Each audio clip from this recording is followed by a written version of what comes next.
recuerdan de ese sitio.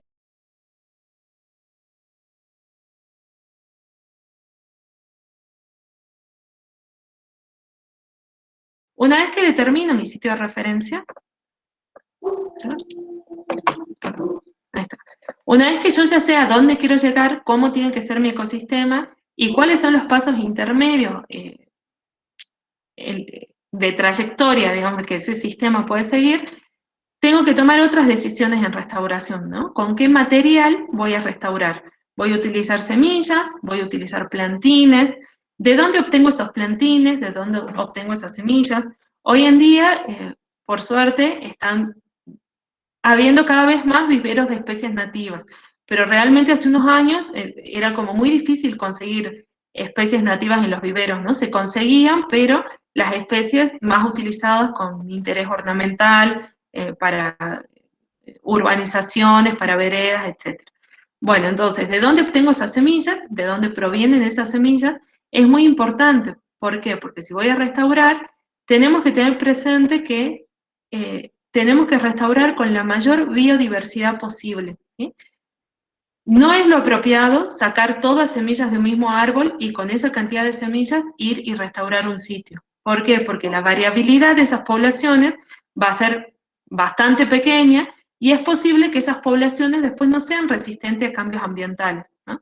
Entonces, en lo posible, restaurar, digo en lo posible porque muchas veces uno hace las cosas con lo que hay disponible, ¿no? Pero bueno, en lo posible tengamos en cuenta restaurar con la mayor biodiversidad posible, no solamente a nivel de especies, sino dentro de cada especie. Cuando tengo semillas cercanas, o sea, especies que deberían estar en ese lugar y no están, y tengo fuentes cercanas, puedo ir a recolectar de esas fuentes. Y si no, al menos traer semillas de lugares que sean ecológicamente, climáticamente y ambientalmente similares al sitio que yo quiero restaurar, ¿no? Fíjense de que por más que sea la misma especie, si yo quiero restaurar este ambiente que es muy seco y traigo semillas de un ambiente que era muy húmedo, es posible que no se logre el éxito de ese proyecto de restauración. ¿Cómo y cuándo realizo la plantación? Por esto era importante conocer cuáles son las características del sitio. Y después también tengo que definir, bueno, la restauración no termina cuando yo voy y planto el árbol o voy y tiro la semilla, ¿no? Después de eso, ¿qué otras cosas tengo que hacer para seguir asistiendo y ayudando a la recuperación de ese sistema? ¿Es necesario riego? ¿Es necesario controlar las invasoras? Control de invasoras les digo desde ya que sí, porque es uno de los principales problemas, como dijimos antes, de pérdida de biodiversidad, y una vez que las invasoras ingresan a un sitio, compiten con las especies nativas y en general las terminan excluyendo, ¿no? Bueno, ¿cómo tengo que controlar los riesgos? Y acá, de nuevo, hay que identificar cuáles son los actores sociales que están involucrados en este proyecto de restauración. Comunidades, productores, organismos, ONG, particulares, una comunidad educativa, comunidad científica.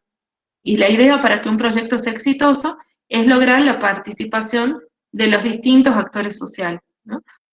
Muchas veces, cuando no disponemos de las especies en vivero, como les decía, lo que hay que hacer es ir a recolectar semillas de especies nativas, procesarlas, generar los plantines, y en este aspecto, bueno, otra posibilidad para obtener semillas son los bancos de germoplasma, donde conservamos semillas de especies nativas, y justamente esa es la idea, tener una variedad no solamente de especies, sino de poblaciones de cada especie que puedan servir para proyectos de restauración, ¿no?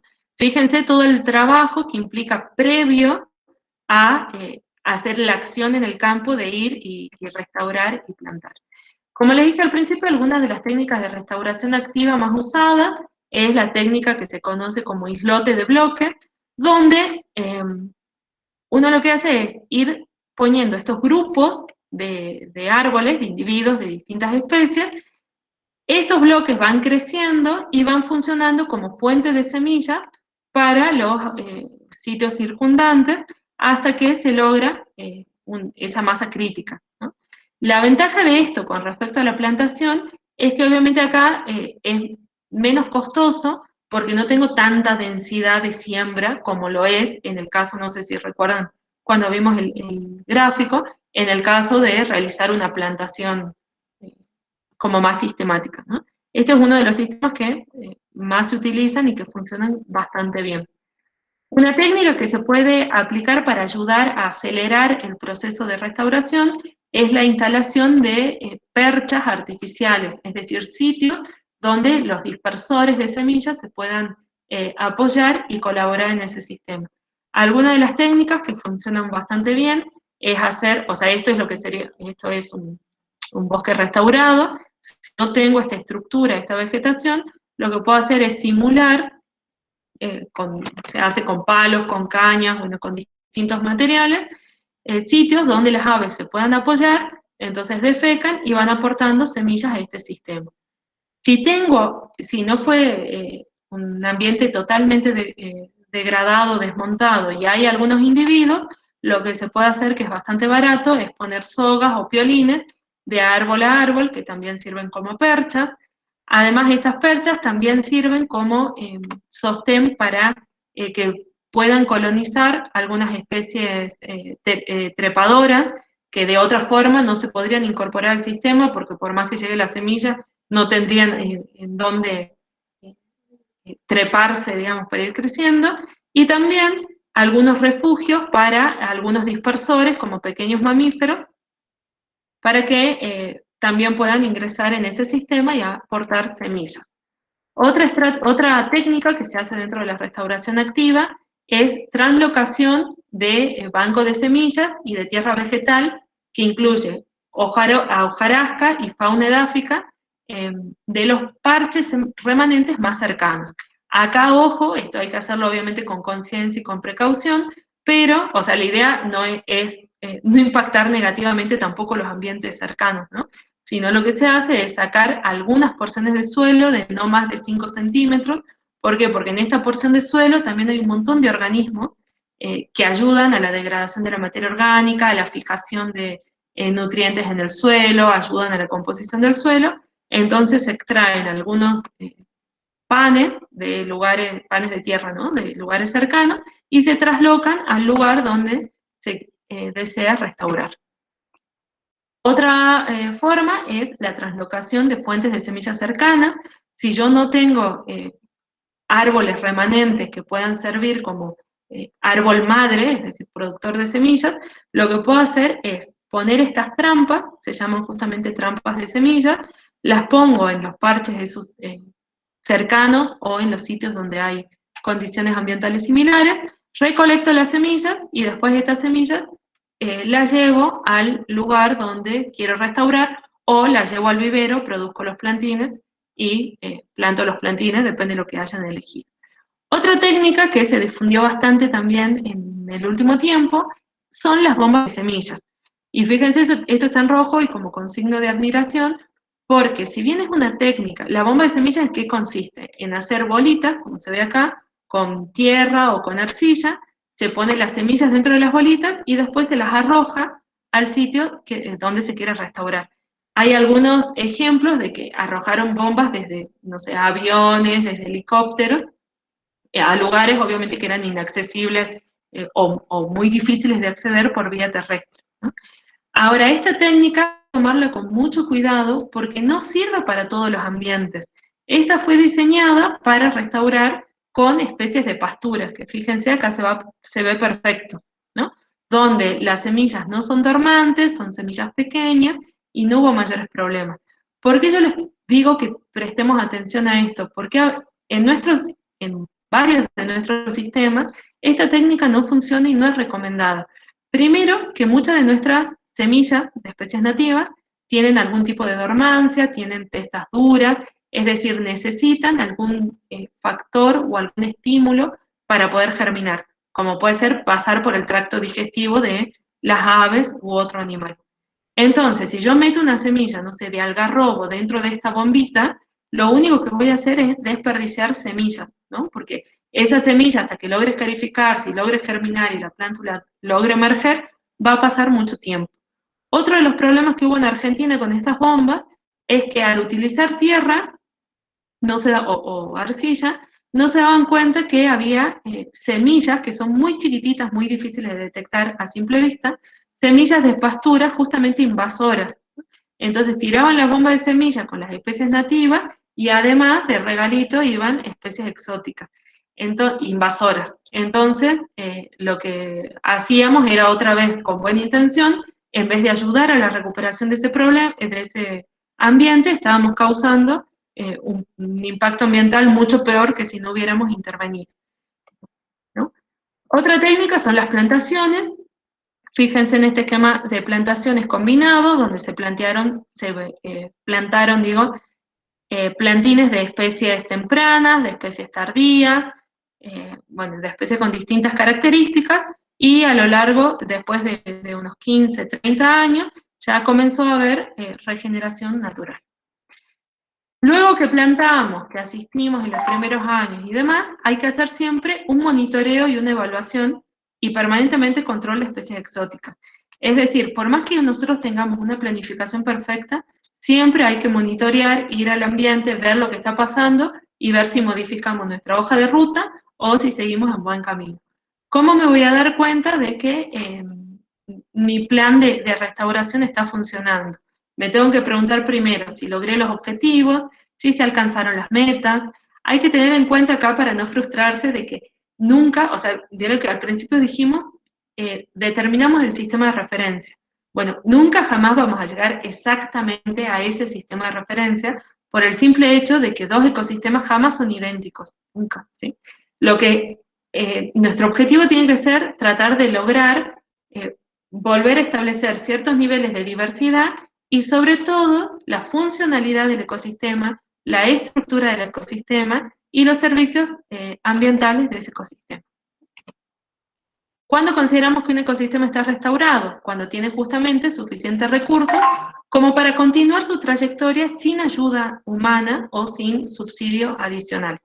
Cuando ese ecosistema se pueda mantener tanto estructural como funcionalmente, cuando están representados la mayoría de los grupos funcionales en este sistema, quizás no todos los grupos funcionales que yo pretendía que se instalen, cuando, no sé, bueno, cuando decimos grupos funcionales me refiero, por ejemplo, a grupos de polinizadores, grupos de dispersores, grupos de epífitas, grupos de leñosas, grupos de herbáceas, lo que yo haya definido para ese sistema, ¿sí? Un ecosistema se considera restaurado cuando tiene capacidad de recuperación dentro de límites normales de estrés y alteración, es decir, yo no asisto más, no intervengo más en ese sistema, pero si viene algún estrés ambiental, como puede ser un año seco o un año muy frío, bueno, ese sistema va a tener la capacidad de tolerar esos niveles de estrés. Se considera restaurado cuando interactúa con otros ecosistemas continuos y hay flujo tanto de materia como de energía, cuando se integra adecuadamente a la matriz ecológica o a la matriz del paisaje, y obviamente cuando se han reducido o eliminado todos los factores o la mayoría de los factores que causaron eh, la degradación o la pérdida del ambiente. Con todo esto que queremos decir que restaurar un ambiente es una tarea compleja que tiene que ser abordada desde una perspectiva interdisciplinaria, donde tienen que intervenir distintos actores. No digo, obviamente, que si no hay, no sé, un biólogo, un agrónomo, un forestal, no se puede hacer una restauración, para nada, ¿no? Pero digo que son aspectos que tenemos que tener en cuenta y que nos tenemos que asesorar, buscar, conversar y tratar de lograr estos equipos multidisciplinarios para que nuestra restauración sea exitosa. Bueno, eso fue una síntesis rápida. Ese es el mail del contacto del Banco de Germoplasma de Especies Nativas de la UNSA, donde, como les comentaba, nos dedicamos a la conservación de especies nativas del NOA.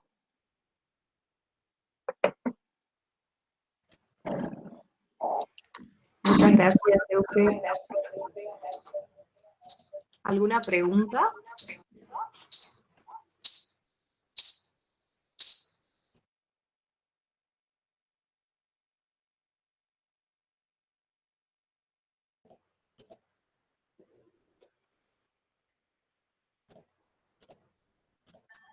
Parece que no. Euge, yo quería hacerte una pregunta. ¿Hay algún tipo de experiencia o acá en Argentina o Salta de restauración activa en sistemas agropecuarios? Sí, hay un montón. De hecho, en Argentina está la red argentina de restauración ecológica, que tiene diferentes nodos. Acá en el NOA, en Salta, está el nodo NOA, donde, bueno, yo no soy parte de la red, pero chicas de equipo que trabajan en el banco son parte de esa red. Y hay un montón de experiencias. Hay experiencias en San Lorenzo, hay en Los Toldos, en reservas. La REA tiene un grupo de Facebook que al que le interese lo puede buscar y contactarse con la gente para que les comente las experiencias puntuales, ¿no? Y eso es muy importante porque por ahí a alguno se le ocurre alguna técnica o algo que ve que le funciona, y obviamente siempre, como les digo, no hay recetas en la restauración porque cada ambiente es distinto, pero siempre compartir ideas y compartir experiencias nos abre la cabeza para ver qué podemos hacer, ¿no? Bien. Acá Agustina Bazán pregunta, ¿es posible enseñar este tema en la educación secundaria? Si es así, ¿tendría más material para ello? Muchas gracias, excelente explicación. Sí, sí, claro, es un tema para trabajar justamente muchísimo, no solamente con educación secundaria, con primaria también, ¿no? Porque uno puede bajar el nivel de las cosas y es un tema de que los chicos en general se enganchan, es un tema que las generaciones de ahora comprenden la importancia. O sea, yo no sé, tengo una hija pequeña y ella desde chiquita ya tiene incorporado lo de restauración, la ecología, yo, porque bueno, es el contexto actual que les tocó crecer. Y sí, después les puedo compartir, hay manuales como en restauración, es como, la restauración hace poco tiempo se aborda como desde una perspectiva más científica, ¿no? Empezó con una perspectiva más de transferencia y como tallerista, o sea, la gente iba y hacía acciones, porque bueno, entre no hacer nada y hacer algo, y entonces hay muchos manuales así para trabajar súper sencillos. Después se los comparto. Bien.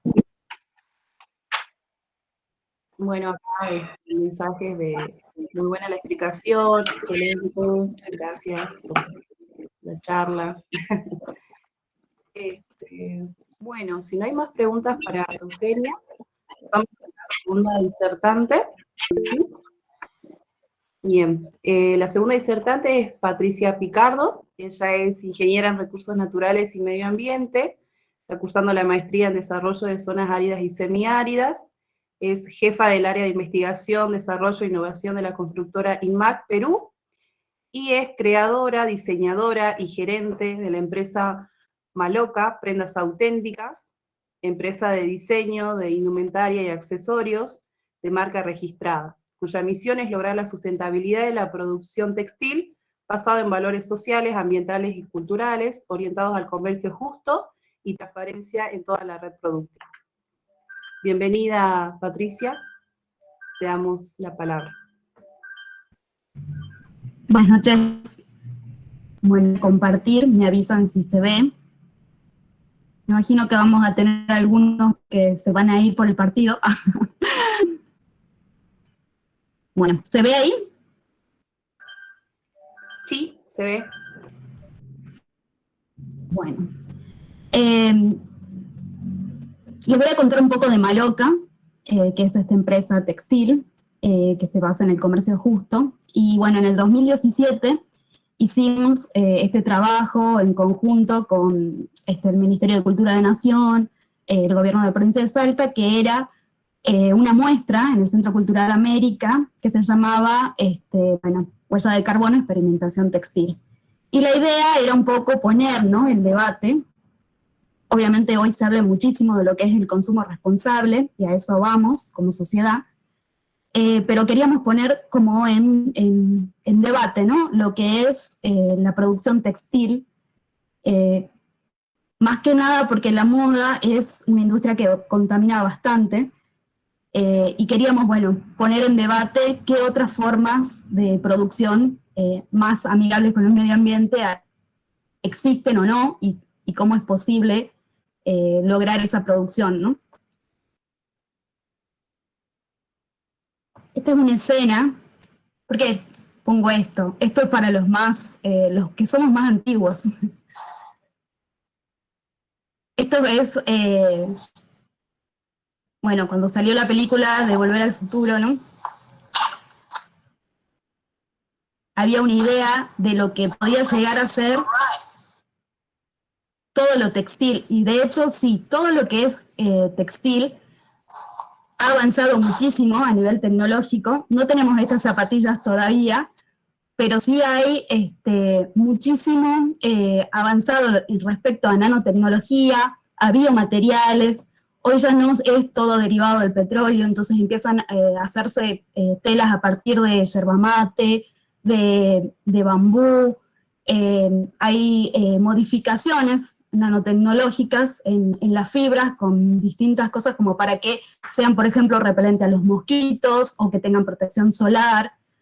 Se avanzó muchísimo, ¿sí? Entonces, un avance a nivel tecnológico, pero no queríamos dejar de poner por ahí la medición de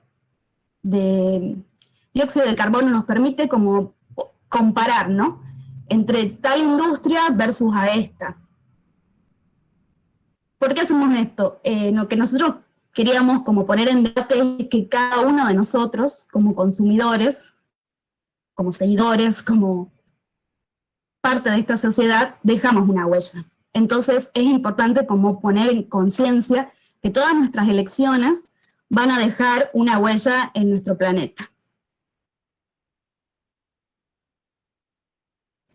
Como les digo, las emisiones de dióxido de carbono nos ayudan a comparar sistemas productivos de uno u otro país. Obviamente que no es lo mismo la huella de carbono que tiene Argentina versus Estados Unidos o a China, por ejemplo. ¿Y por qué?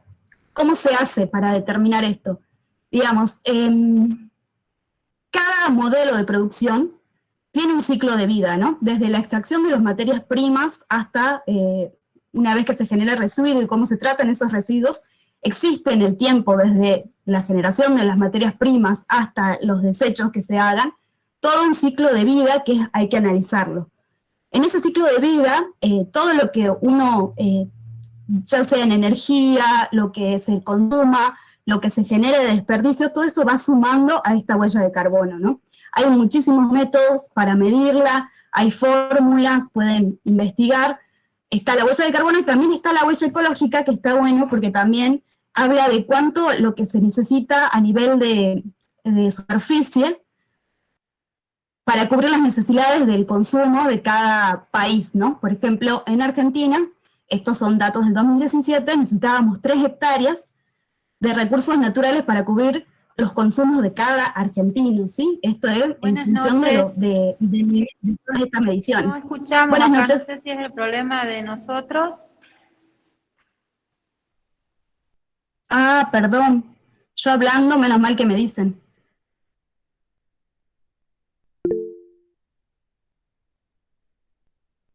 A ver, ¿ahí se escucha mejor? Sí, sí se escucha. Sí se escucha.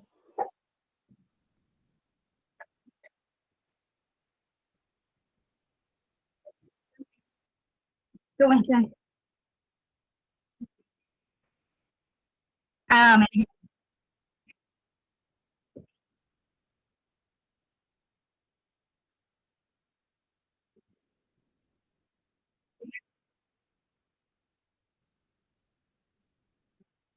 bueno, no se preocupen que después les voy a dejar todo y bueno, va a quedar grabado y la presentación obviamente queda para ustedes también. Bueno, acá hay un poco, ¿no? Una comparación de esto que hablábamos, que cada país tiene esa medición, ¿no? En cuanto a la huella de carbono, y obviamente sabemos que los países más industrializados son los que generan mayor impacto. Esto es por el sistema de producción, obviamente, por el tipo de energía que se utiliza, mucho derivado del petróleo, entonces obviamente impacta más.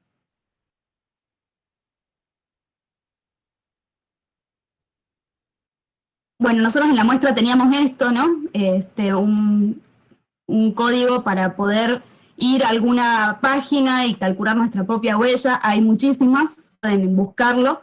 Y tiene que ver sobre todo a qué consumimos, ¿no? Cuánta energía consumimos, cómo es nuestro sistema en la casa, si todo se basa en electricidad o tenemos alguna energía, fuente de energía alternativa, qué hacemos con los residuos. Obviamente, como les digo, es analizar todo el ciclo de producción. ¿Qué pasa con lo textil puntualmente? Bueno, para medir el impacto que tiene la ropa, hay que pensar en todo el ciclo de vida de un producto, por ejemplo, esta remera. ¿Qué es lo que pasó? Con la pandemia se puso muy en auge precisamente que la industria de la moda, como un monstruo, producía demasiado. Entonces había sobreexceso de producción. O sea, no es que falte ropa en el mundo, lo que pasa como la mayoría de los recursos es que la distribución no es equitativa. Entonces, obviamente que hay países que tienen muchísima más consumo que otros, pero era importante analizar que más allá de esa distribución, cada remera genera, ¿no? En este caso, por ejemplo, una remera, es 10.75 kilos de dióxido de carbono. Entonces, para saber que lo que tenemos puesto también tiene su impacto, ¿no? Entonces, y acá nosotros quisimos poner dos cosas en debate. Uno es en la parte ambiental, obviamente, desde, como les digo, en el caso de una remera de algodón hay que ver, el algodón es un monocultivo, cómo se produce, las semillas de dónde vienen, porque si las semillas vienen de un barco del otro lado del mundo, obviamente que también se gasta combustible hasta que llegan las semillas ahí, se plantan, el sistema, qué energía se utiliza, cómo se riega, qué se hace con los desechos, desde la producción del algodón en este caso, hasta todo el ciclo, ¿no? Hasta que termina y se desecha. Entonces, analizar todo eso a nivel ambiental es bien amplio, pero también a nivel social. ¿Por qué? Porque la industria textil siempre se ha caracterizado por esa explotación, ¿no? Y sabemos todos tenemos algo made in China, y sabemos que precisamente el modo de producción en China, realmente a nivel social, es bien dramático y realmente se paga muy poco, y por lo general hay incluso explotación de mano de obra, ¿no? Entonces, nosotros poníamos, si cada remera pesa 220 gramos, ¿no? ¿Cuánto al año se emitía de dióxido de carbono solo en la producción de remeras? ¿Y por qué poníamos este debate? Porque ustedes, como les decía, ¿no? Antes de toda la pandemia, había o sea, la verdad, se producen 4 temporadas por año, hay muchísima producción, por eso después suelen de las grandes firmas, ¿no? Salen las rebajas y todo eso porque hay sobreproducción. Y para esto teníamos que ver todo el ciclo productivo, ¿no? El cultivo, el transporte de la materia prima, la producción de telas, transporte de las prendas, obviamente que todo eso que importamos de otros países, ¿no? Confección de las prendas, transporte de telas, comercialización. Ya sabemos, con todo este auge tecnológico, fue furor comprar cosas chinas porque eran muy baratas realmente. Entonces, fue como antes de la pandemia, había llegado a su pico máximo, ahora se está de nuevo como regularizando, entonces se vuelve, ¿no? ¿Y qué pasa? Obviamente, mucho tiene que ver con el precio, a veces no podemos, sabemos lo que es la feria americana, pero todo hay que analizarlo, ¿no? Por eso lo ponemos en debate, porque decimos, realmente, todo tiene su ciclo y como consumidores, nosotros vamos eligiendo, ¿no? Y si estamos donde estamos es precisamente porque no hubo ese análisis como consumidores de que el planeta tiene sus limitaciones físicas y obviamente sobreproducir tiene sus consecuencias, ¿no? ¿Qué se hace después con todos esos residuos? Entonces, en moda, ¿se puede hablar de sustentabilidad? Nosotros pusimos como Maloca este caso de estudio, digamos, de producción, venimos trabajando hace mucho tiempo, Maloca empezó en el 2011, y estos últimos 3 años yo, la verdad, decidí poner en pausa un poco Maloca. Ahora nos han pedido mucho y bueno, reactivamos un poquito. Pero porque estaba todo esto, ¿no? De tratar de analizar, de lograr esa sustentabilidad en un modelo de producción. Entonces, nosotros decíamos, lo importante es no importar materia prima cuando hay materia prima local. Digamos, nosotros tenemos una gran, a diferencia de otros países, o bueno, como Latinoamérica, ¿no? Tanto Perú, Bolivia, Argentina, o sea, fibras nobles, ¿no? Provenientes de camélidos, por ejemplo, como la llama, la alpaca, que realmente tiene una capacidad enorme, digamos, en cuestiones térmicas, en cuestiones de nobleza como producto, y no contaminarían tanto como, bueno, por decirle, el polar. El polar es súper barato, hay un montón de camisas, chalecos, camperas, pero ¿qué pasa con eso que es plástico y después cómo es su ciclo de vida, ¿no?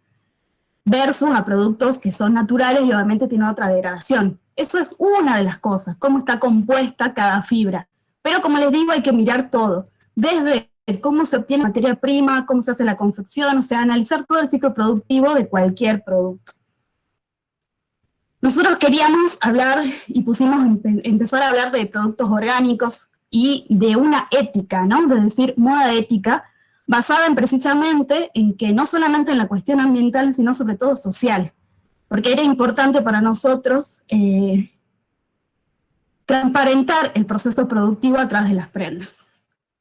Entonces nosotros con Maloca, obviamente, lo que pusimos en debate es la forma de producción.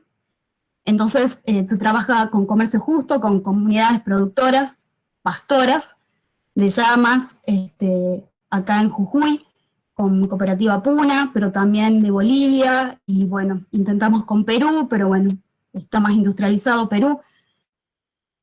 La idea era lograr esa sustentabilidad a nivel social y ambiental. Entonces les voy a mostrar un pequeño... No, antes del video. Bueno, esto es un poco cómo se comercializa Maloca, y la idea, ¿no?, de hablar de esta fibra camélida, que es... y hablar de un poco de la moda ética. Como les digo, hoy se habla, por ejemplo, de oro verde, y se refiere a esa joyería que no solamente produce de manera no contaminante, como mineras tradicionales, la explotación en este caso, de metales para joyería, sino también garantizando los procesos sociales en la forma de producción, ¿no? Pequeñas comunidades con métodos tradicionales, o sea, no tan invasivos. Nosotros, como les digo, más que nada es fibra de llama, de alpaca, también lana de oveja, porque, bueno, en el norte tenemos muchas ovejas, es más rústica la rana, pero le hacemos un tratamiento como para que realmente se pueda usar, y lo que hacemos más que nada es sastrería, ¿no? Si bien Maloca hizo muchos productos en todo su ciclo de vida, hoy más que nada la línea de sacos es la más solicitada, digamos, por esas terminaciones de sastrería y porque son prendas abrigadas, calentitas, que tienen todo este concepto ambiental y social vinculado. Les quería mostrar un pequeño video de 4 minutos, un poco para que entiendan cuál es el espíritu de Maloca. Voy a compartirles.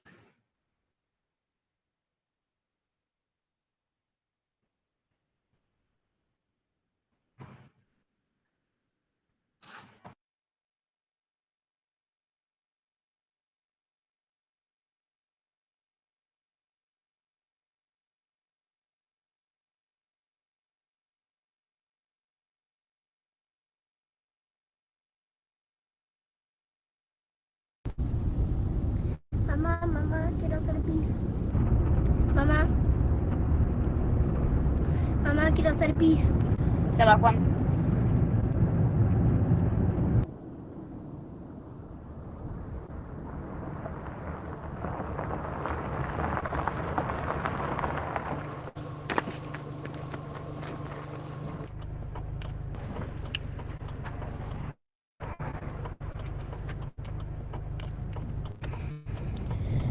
Yo vine a trabajar en la Puna en el año 2006.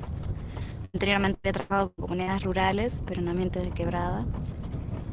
Y lo que me permitió el trabajo fue recorrer cada casa y así conocer como la historia de cada familia en la Puna.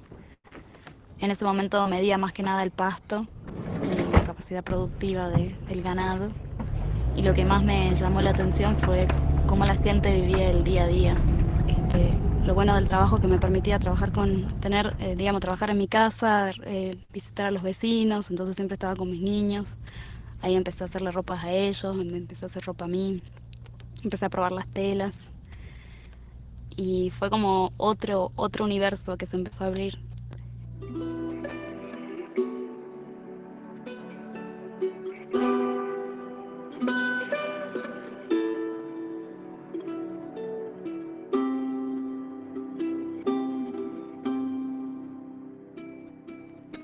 Lo que me fue inspirando fue eso, cómo la gente se adecua, se forma parte del ambiente donde está y en eso hace como una interrelación y de eso empieza a vivir y es un ida y vuelta, digamos.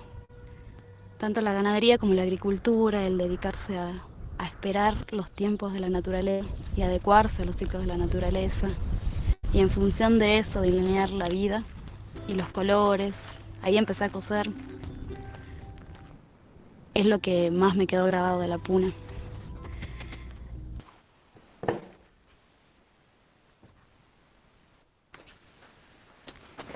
¿Hablaste con Apato? Sí, hablé hace un rato, me dijo que nos tenemos que juntar más tarde y necesito entregarle los morrales, así que necesito que los terminemos. Ya terminamos.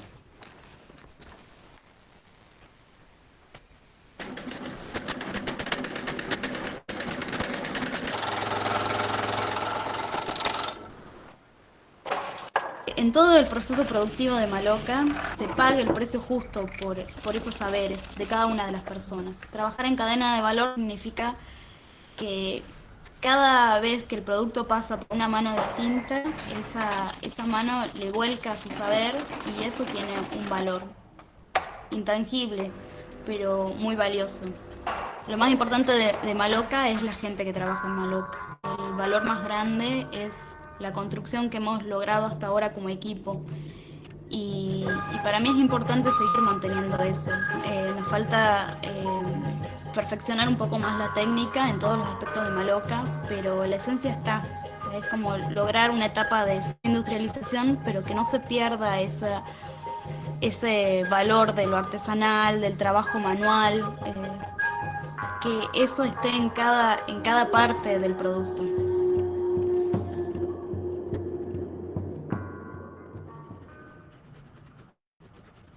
Creemos que nuestro producto puede llegar a más gente, que es lo importante, o sea, transmitir todos estos valores, esta esencia de Latinoamérica, de la gente de maíz, llegar a todas las ciudades, poder establecer puentes entre Latinoamérica y el resto del mundo, entre las áreas rurales y las áreas urbanas. Ese es el sueño. Confío profundamente en que la gente que valore el comercio justo, la cadena de valor, sean los que decidan invertir hoy en Maloca.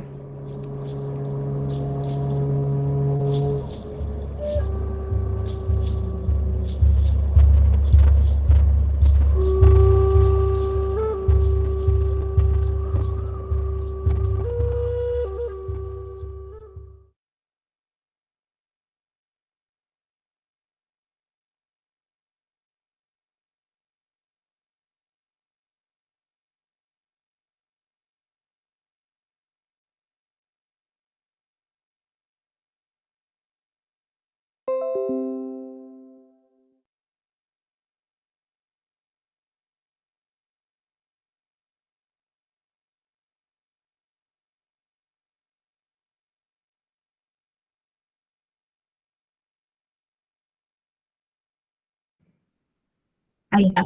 Ahora sí, muchas gracias por avisarme. Bueno, les decía que este video, espero que lo hayan podido ver y escuchar. Bueno, en nuestra página, cualquier cosa, en nuestra página hay al video y lo pueden ver en YouTube, ¿no? Lo hicimos porque teníamos una presentación en Londres en el 2013, y por eso está subtitulado en inglés. Y lo que se muestra al último del video es un poco esto, ¿no? Este gráfico que estaba con colores. ¿Y qué era? Esto, obviamente, Maloca es una empresa muy pequeña, ¿no? Pero estaban acá representadas las 10 personas que trabajábamos en la ciudad de Salta, las 30 familias productoras de la materia prima, y lo que hicimos fue, bueno, cada una de las personas, estos puntitos rositas que se ven acá, eran, bueno, las familias, los hijos, cada familia, cómo se compone, de distintas maneras. Entonces era decir, en esta pequeña producción, de esta forma, estos puntitos rosas suman más de 100 personas, es decir, bueno, ¿cómo se puede a pequeña escala cambiar, ¿no?, el modelo? Esto es precisamente trabajando en red.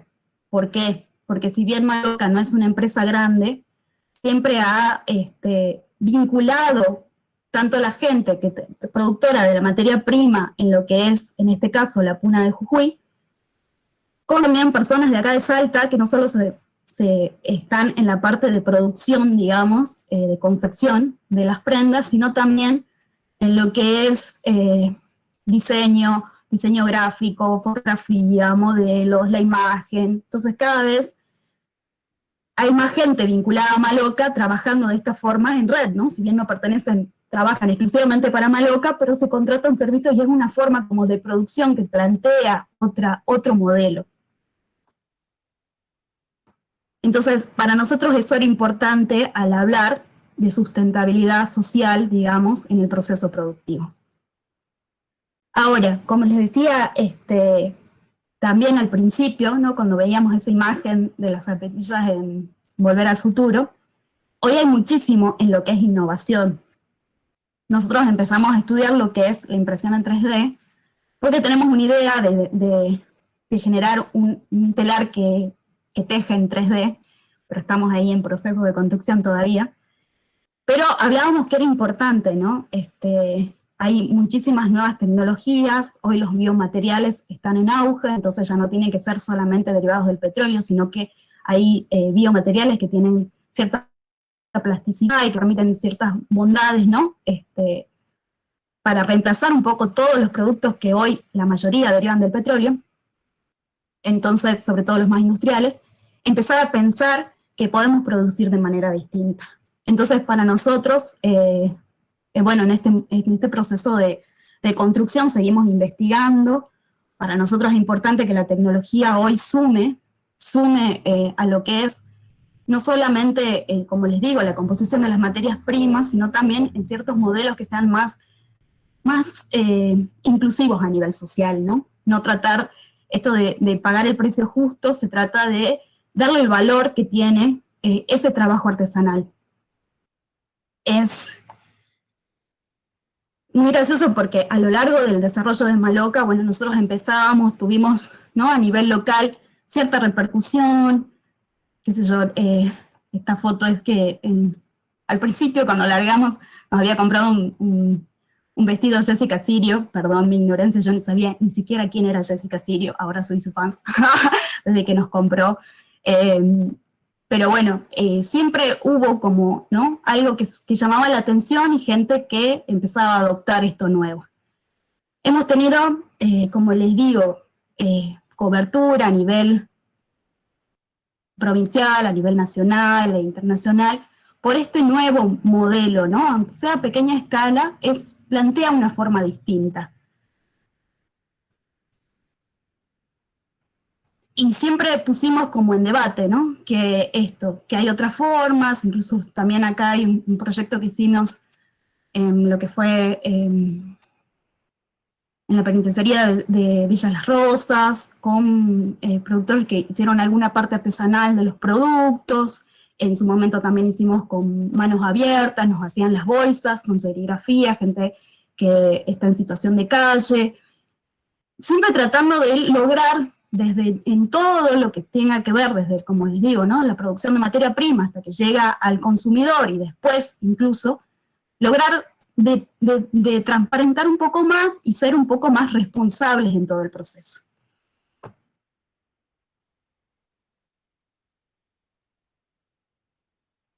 siempre hemos tenido, como les digo, bueno, recorrer muchas ferias, nos han invitado, hemos vestido muchas veces, por ejemplo, acá a Miss Universo, siempre como planteando esto y tratando de llegar, porque obviamente es algo chiquito, pero con ese mensaje, ¿no?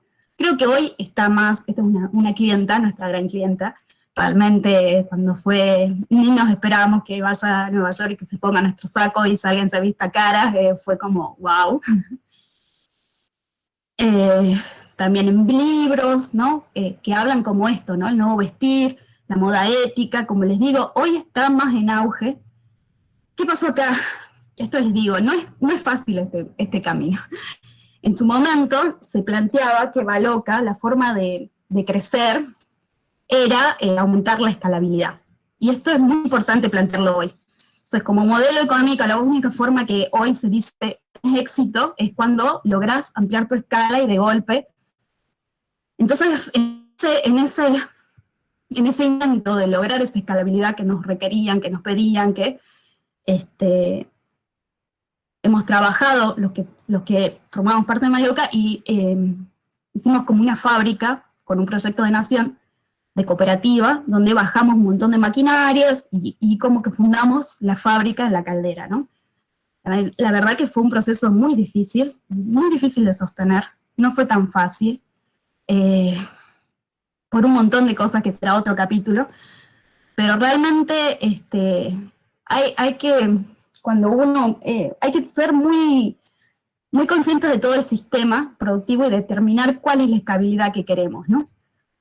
Hacia adentro, hacia afuera. En ese momento, bueno, trabajamos con muchas empresas haciendo responsabilidad social empresaria, entonces, por ejemplo, acá en Palacio de las Golosinas nos pidió los chalecos, un pequeño aporte, aparte del chaleco de polar, era el tejido entelar en los bolsillos, y bueno, tratar de con varias empresas, ¿no? Lograr también para el INTA, nos pidieron bolsas, bueno, ¿qué no hicimos? La verdad que hicimos un montón de cosas. Esta es la línea de sacos, es la más fuerte de Maloca, la parte artesanal, ¿no? Hemos estado en varios locales, digamos, siempre a nivel colectivo, porque es muy difícil sostener los costos de un local.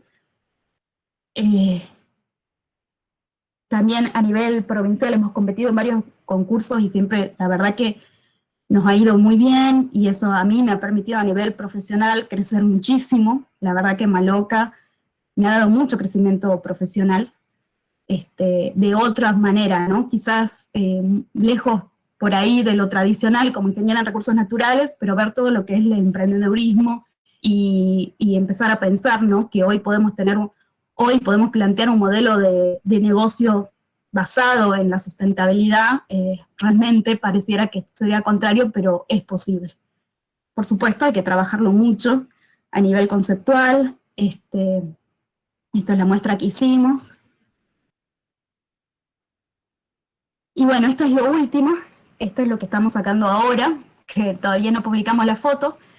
La próxima semana ya empieza la nueva tanda, que decidimos, obviamente, en este planteo de sustentabilidad, hacer una producción súper acotada. Ya no hacemos temporadas, ya no hacemos colecciones, sino que se trabaja a pedido para no hacer de más, precisamente, eso que quedan siempre demasiados productos, sino hacer una cuestión, porque tenemos ya una clientela más fiel, digamos, entonces ya es como un ida y vuelta, ¿no? Con esa clientela. ¿Qué es lo que pasa? Esto que les decía, siempre en todos estos concursos que hemos tenido y hemos conseguido inversores en su momento, planteaban esto, ¿no?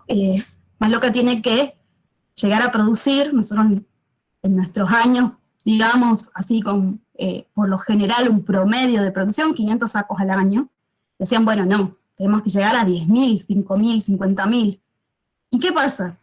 La verdad que sostener un modelo ambientalmente y socialmente no se puede aumentar la escala. Entonces, para lograr conservar esos valores, hemos decidido no ir a esa escalabilidad, ¿no? Y producir más chiquito, más local, con esta clientela fiel, digamos, y trabajar solo con eso y quizás no lograr ese éxito, ¿no? O lo que mucho se considera por ahí como éxito, pero lograr esta sustentabilidad que para nosotros, y bueno, mucho tiene que ver cómo, por ahí mis valores, ¿no? ¿Por qué decidí hacer esto? Es de otra forma. La estabilidad no puede ser producir y pasar a todo el mundo, no. Quizás nunca lleguemos a eso, pero preferimos quedarnos con un poco, con este consumo responsable, ¿no? Quedarnos con nuestros clientes que son más responsables, que nos eligen precisamente por esos valores, porque es otro modelo, ¿no? Creo que hoy, a través de la pandemia y todo esto, ha permitido que realmente muchas cosas que se vuelvan a repensar, ¿no? Y estamos en un momento, bisagra para mí, en donde es muy importante para lograr a todos esos objetivos en el 2030 a nivel de ambiente, tenemos que replantearnos muchas cosas. Entonces esta es una pequeña muestra, ¿no? En cuanto a lo textil, ¿no? Con toda nuestra materia prima tan valiosa local, pero sobre todo con la mano de obra tan importante que hay acá en todo lo que es Latinoamérica, en realidad, NOA, de que hay otra forma de producir. Obviamente que implica muchísimas cosas. Estamos hablando de lo que es la economía circular, y precisamente, ¿no? La nueva línea de sacos que salió, es todo, teníamos, bueno, siempre se guarda, como argentinos sabemos que la materia prima y todo, siempre trabajamos creativos porque trabajamos con pocas cosas.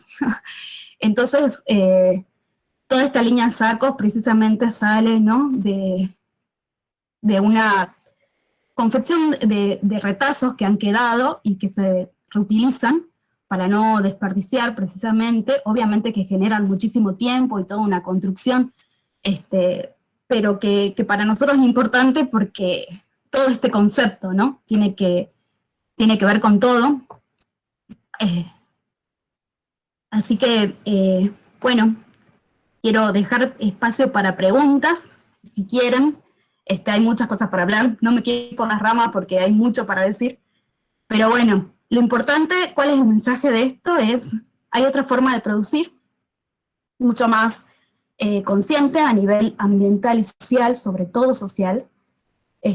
Quizás no es convencional, quizás, como nos decían en un momento, tienen que llegar a Madrid y exportar, y quizás no, quizás decidimos no, porque queremos lograr esa sostenibilidad ambiental. Pero bueno, son decisiones y creo que hoy estamos en un buen momento para debatir todo esto y qué planeta queremos y cuál va a ser nuestro rol en esto, ¿no? Sobre todo.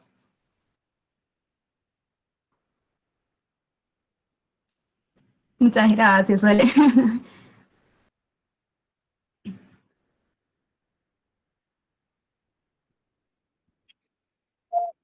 ¿Cómo estás, Ángeles?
Bueno, es una excelente pregunta porque lamentablemente en Argentina todavía estamos un poco desfasados con el tema de certificaciones, ¿no?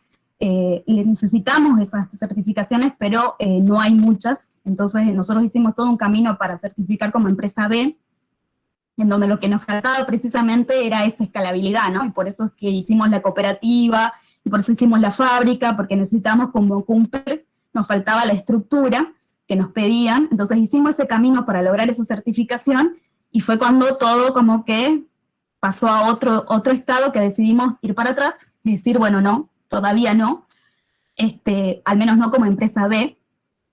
¿Y qué pasa? Todos los productores que nosotros sabemos cómo trabajan, pero no hay certificaciones. Intentamos, hay un montón de proyectos de producto de Salta y lograr ciertos, ¿no?, de cómo es, y no hay. ¿Por qué? Porque son pequeñas economías los que trabajan por ahí con comunidades más pastoras o que saben cómo es Salta, Jujuy y todo eso. Son comunidades que no siempre están organizadas, que no todas tienen personería jurídica. En este caso nosotros, nuestra comunidad más fuerte, que está más organizada, es Cooperativa Puna, que ya tiene años de trayectoria, y así todo no hay una certificación para ellos avalar el verdadero valor de su producto. Entonces, eso sí, necesitamos como un trabajo de todos, es más un trabajo interjurisdiccional, porque no tiene que ver solamente, como les digo, ¿no?, Salta, Jujuy, es a nivel nación. Nosotros también estuvimos lo que es el sello de buen diseño, por ahí logramos eso en la parte de diseño, pero todo lo otro, estamos como flojos en lo que es Argentina, nos faltan certificación. Entonces, un camino que también empezamos, pero que a veces uno se va, ¿no?, porque amplía, sería fundamental, y esto que les mencionaba yo de hoy, que se habla de joyería verde, oro verde, es porque en Colombia hay muchas experiencias donde ya se ha logrado certificar ciertas líneas de productos de ciertas empresas que aparentan un poco más como esos sistemas, que van aliándose con comunidades y con otras formas, pero es un trabajo realmente en conjunto que hay que hacerlo con todos los actores involucrados. Y en esto necesitamos realmente un apoyo a nivel de Estado, ¿no?, de cambiar, de lograr esas certificaciones precisamente para poder competir después otras empresas que por ahí son muy grandes, pero no tienen esta certificación. No sé si eso aclaró o confundió más.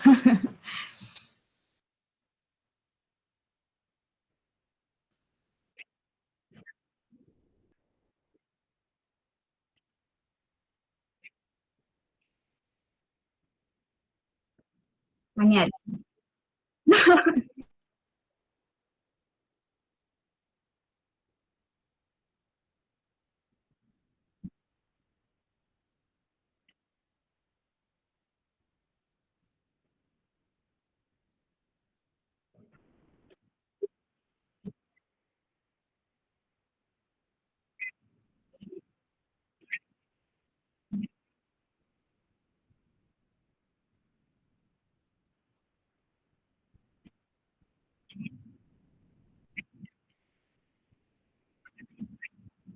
A construir.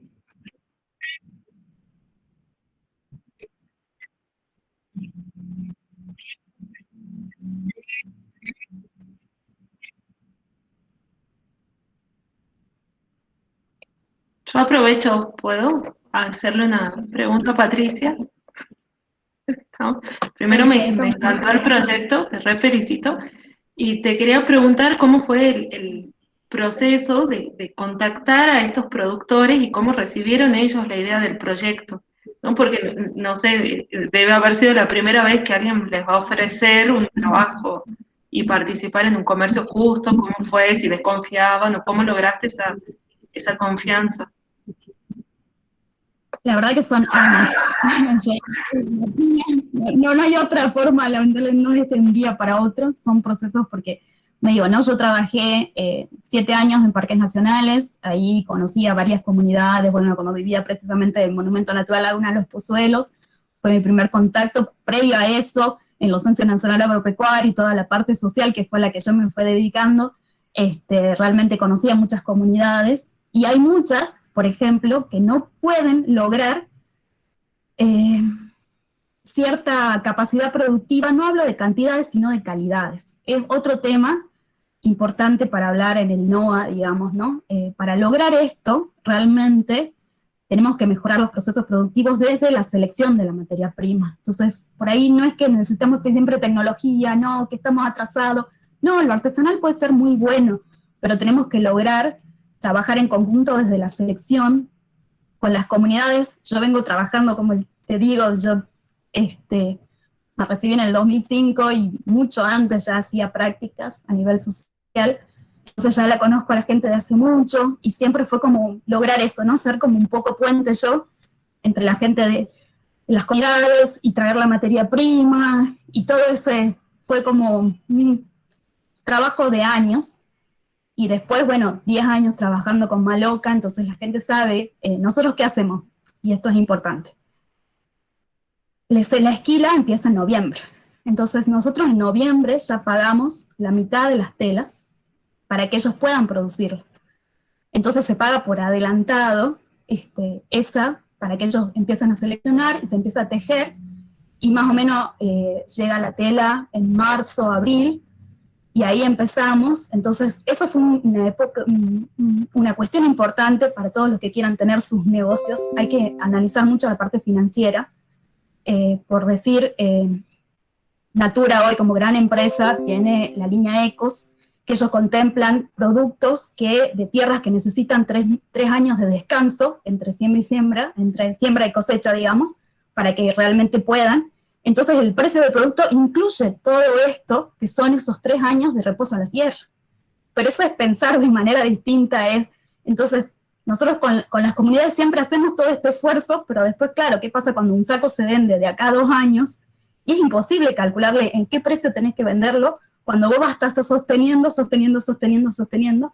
Entonces, digo, es mucho trabajo. Yo no sé, como les digo, los tiempos, la parte financiera se vuelve mucho, es mucho más empeño en hacer esto, y hay que ser muy claros con la gente y sobre todo ser constante. Yo creo que eso es lo que más allá del cariño que nos tenemos con la gente, porque ya son muchos años, es esa constancia, ¿no? Las cosas que se logran con la constancia. Entonces 10 años que venimos así, esto en noviembre, esto en enero, que a veces nos piden y tenemos un gran pedido, y si no llegamos acá es buscar otras comunidades, y ellos mismos se contactan, porque hay mucha gente que por ahí no pertenece a la cooperativa, pero sí teje en su casa. Pero es importante tener esto, y cada metro de tela tiene que pesar lo mismo. Y te digo que eso parece muy fácil, y no te das una idea todo lo que significa eso. Entonces son años, y a veces me pasó que realmente solté la toalla 2 años, porque dije, no puedo más. Y bueno, esas cosas de la vida que vuelven, digo, bueno, está bien, retomamos, rearmamos, pero es mucho trabajo.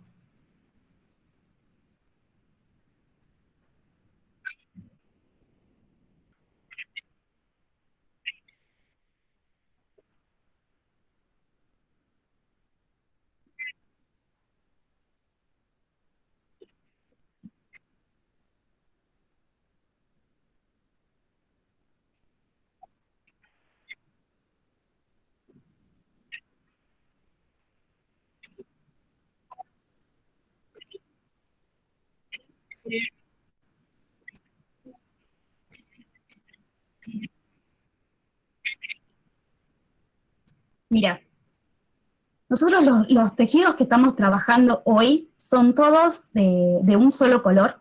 O sea, ¿qué es lo que pasa? A ver, esto da mucho, es una excelente también pregunta, porque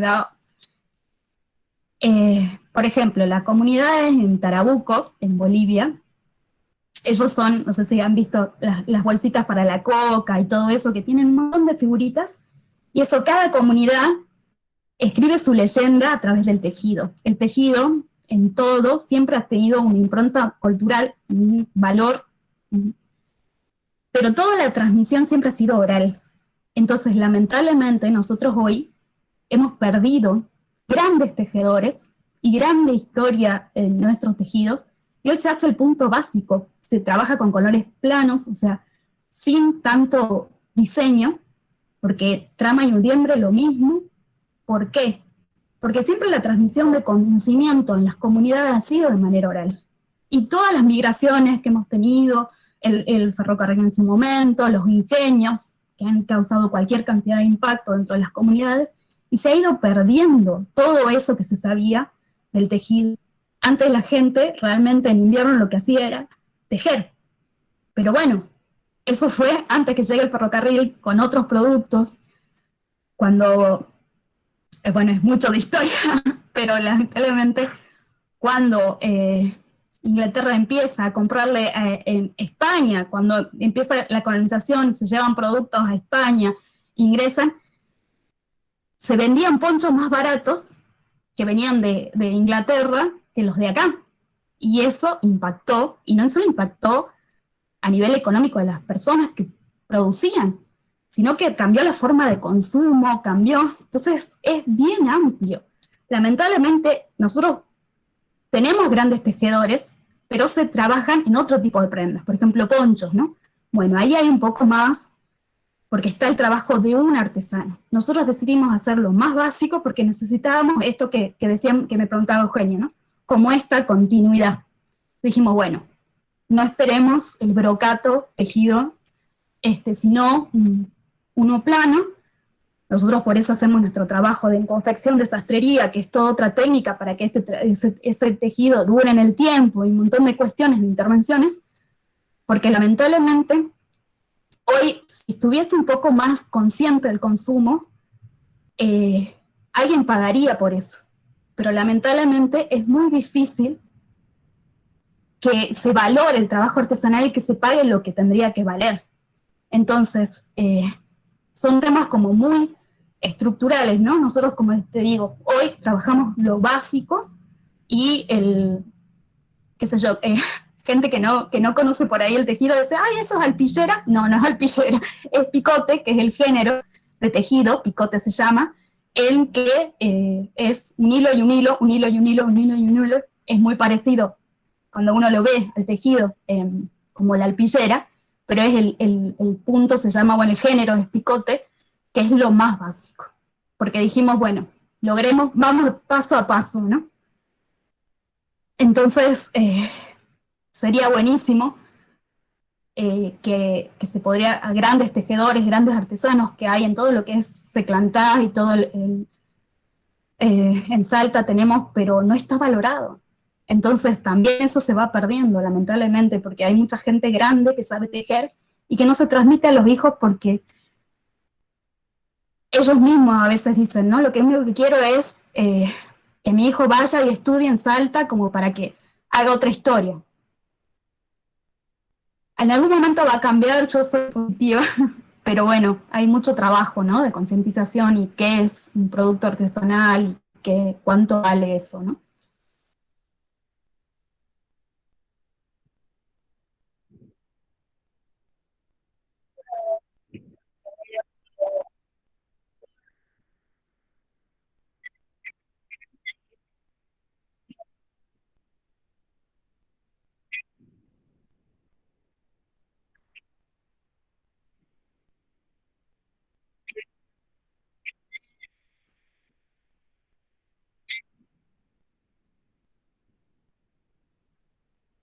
Ahí me preguntan del logo.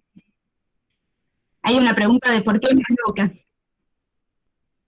Bueno, la maloca, yo antes de conocer Perú, había investigado, la maloca se llama, es como un centro comunitario en la selva de Amazonía, las poblaciones de la Amazonia, donde la maloca significa como ese lugar de reunión en donde se debate un montón de cosas a nivel de comunidad, ¿no? Se transmiten las historias orales, se determinan cuáles son buenas y malas palabras, porque es algo que va cambiando en el tiempo. Entonces, en la Maloca, cuando se dice me voy de mambo, era eso, de esos rituales que se hacen en Maloca, como en ese centro comunitario donde toda la comunidad se reúne, ¿no? Y es algo como muy... Y nosotros, se decidió Maloca porque pensamos, bueno, en realidad cada uno de nosotros es una Maloca, ¿no? Y como unidad, como centro de ser y donde pasan todas esas cosas, entonces por eso decidimos que sea Maloca el nombre. Y bueno, con el logo fue cambiando mucho, hoy Maloca Textiles es mucho más minimalista que al principio, pero bueno, tiene que ver un poco con toda esa esencia latinoamericana y de la gente de maíz.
Gracias, hasta luego. Hasta luego. Muchas gracias a todos. Chao.